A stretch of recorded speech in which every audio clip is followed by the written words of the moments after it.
Hello, everyone. Have you ever been lost somewhere, completely alone? In a place where no one speaks your language. You look around, so many faces, so many voices, and yet, somehow, you have to find your way. My name is Emma Miller, and this is the story of how I got lost in Tokyo, and how kindness found me before I found myself.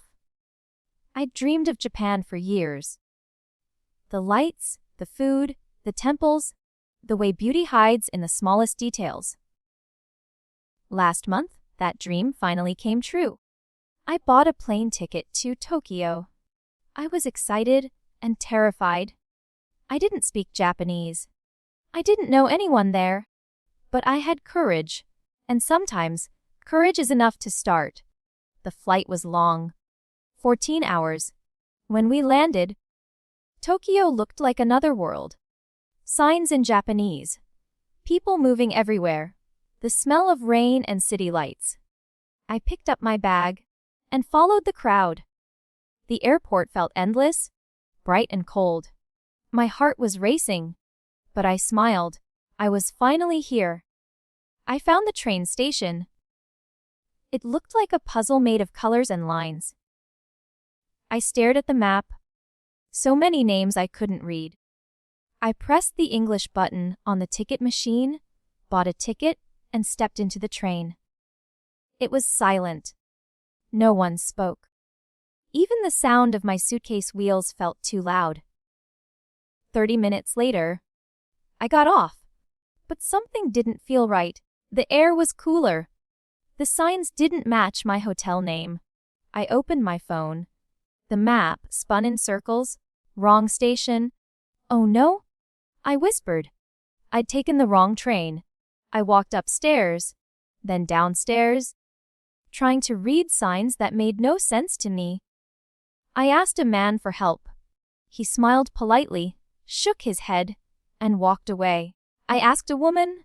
She tried to explain, but her words were soft music I couldn't follow. My phone battery, 20%, then 10%, then 5%, and then, black screen. The map was gone. The signal was gone. And for the first time, my confidence was gone too. I sat down on a wooden bench. The trains roared past me. The world felt too big. And I felt too small. Then I noticed it. A black bag sitting beside me. Simple, elegant, alone. Someone must have forgotten it. I looked around. No one nearby. I picked it up gently. It felt heavy, like it carried a story. Inside was a wallet, an ID card, and a phone. The photo showed a woman, maybe 60. Kind eyes, short gray hair. Her name, Mrs. Tanaka. I sighed. How could I find her when I couldn't even find myself? Then the phone started ringing. I jumped. My heart pounded. I answered. Hello? A woman spoke quickly in Japanese. Her voice was trembling, worried, emotional. She must be the owner. I said. I found your bag, but I don't speak Japanese. She kept talking. Faster, louder. But we couldn't understand each other. After a few seconds, the call ended. Silence again. I looked up and saw a police officer nearby. Dark blue uniform. Calm face. Hope returned. I hurried to him. Excuse me, sir, do you speak English? He smiled. Yes, a little. Can I help you? Relief flooded through me. I handed him the bag. I found this on a bench. I think someone lost it. He looked at the ID and nodded. I know this area. She lives close. Just then, the phone rang again. He answered in Japanese, spoke for a moment, then smiled. That was her, he said. She's coming here now. 5 minutes later, I saw her, an older woman running toward us, breathing hard, tears in her eyes. The officer handed her the bag. She opened it, checked everything, and sighed in relief. Then she looked at me, walked forward, and took both my hands in hers. She spoke softly in Japanese. I didn't understand her words, but I understood her heart. I smiled and said, "You're welcome." The officer translated for me. She nodded, then looked worried again. She pointed at me, said something to him. He turned to me. She asks why you look sad. I blinked. I told him, my phone died. I can't find my hotel. He translated. Mrs. Tanaka gasped softly, then started making a phone call. The officer said, "She's calling her grandson. He speaks English." I shook my head.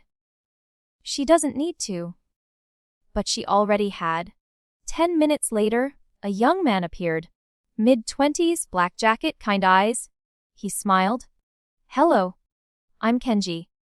You found my grandmother's bag." "Thank you," I said. "I'm just happy I could help." He nodded. "She told me your phone died.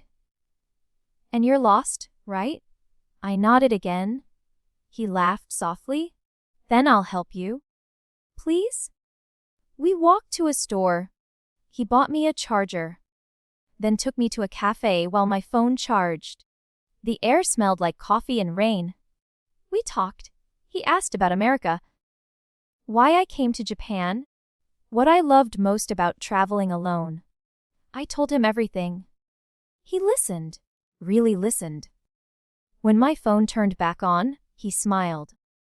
"I'll show you Tokyo tonight, then take you to your hotel?" I hesitated, then smiled. "Okay."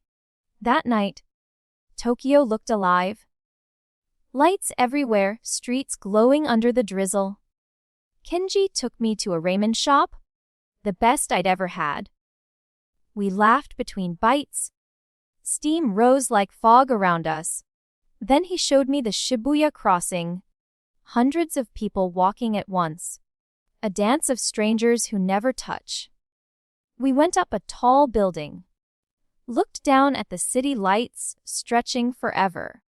It didn't feel cold anymore. It felt like home. When we reached my hotel, he smiled. "Do you have plans tomorrow?" I said no. He grinned. "Then I'll be your tour guide." I laughed. "Only if you let me buy lunch." "Deal," he said. And that was the start of a new friendship. That night, lying in bed, I thought about everything. The fear, the kindness, the strangers who became friends. Mrs. Tanaka, her grateful eyes. Kenji, his quiet warmth. I realized something. Language isn't just words. It's connection. It's kindness. Kindness is the only language everyone understands. I smiled to myself. Getting lost was the best thing that ever happened to me. The next morning, sunlight spilled through the window. Tokyo was waiting outside. And so was life. I whispered, "Thank you, Japan." Because sometimes, you don't find your path finds you. If this story made you smile, leave a like, and if it touched your heart, type 1 in the comments. Because maybe someone out there needs this story today.